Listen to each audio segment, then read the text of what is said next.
That is another $40 billion on its way to Ukraine, $54 billion in all. And to be quite frank with you, Congressman, America doesn't support another war in another country for which we have no real relationship with, no treaties, no worth to defend. And yet it seems like we're provoking Russia. Do we want to find out what their nuclear arsenal is like? We're trying to put more countries into NATO. We're putting $54 billion into that country, more than we spend to defend our border, more than we spend on the Department of State.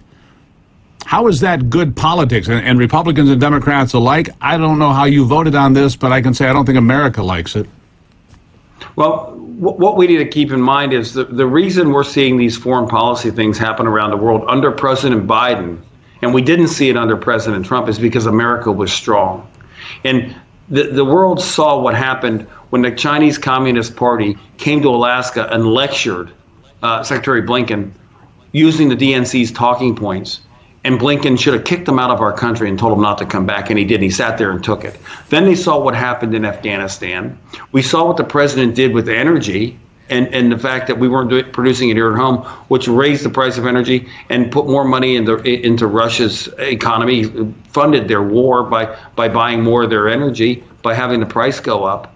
We saw all but what about Ukraine? Americans do not want to be in a war in Ukraine. They think spending $54 billion there when we have problems of our own is reckless spending of the taxpayers' money. What about that money going to Ukraine? Well, some of the latest package that we did, and I think it's important to mention this, replaces some stuff for Defense for America that's already been sent over to Ukraine. So I think we need to take a look at the whole bill. We shouldn't, and by no means should we have America's men and women fighting a war over in Ukraine. Should we help people to stop oppression? Absolutely. What does that look like? That's really the debate, and where the accountability is a debate that we should be having. So it's a matter of making sure that Russia doesn't continue to take other countries. But we can talk about the amount and how we should be doing it. But the one thing we need to do is lead from strength. And we need to make sure that the world understands that the United States is not going to tolerate anybody trying to harm our allies or us. I mean, face it, we have an agreement with NATO. But Ukraine is not our ally. That's my point. But if they come into Poland or a NATO country, then we've got to put men and women on the ground. So we got to stop them. That would be true, but they can't even get to Kyiv. They can't even get to Kyiv after 70 days. So I don't think they're going to make it all the way to Poland.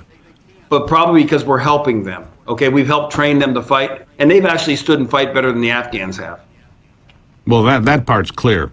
But America does not want this war, I can assure you of that. But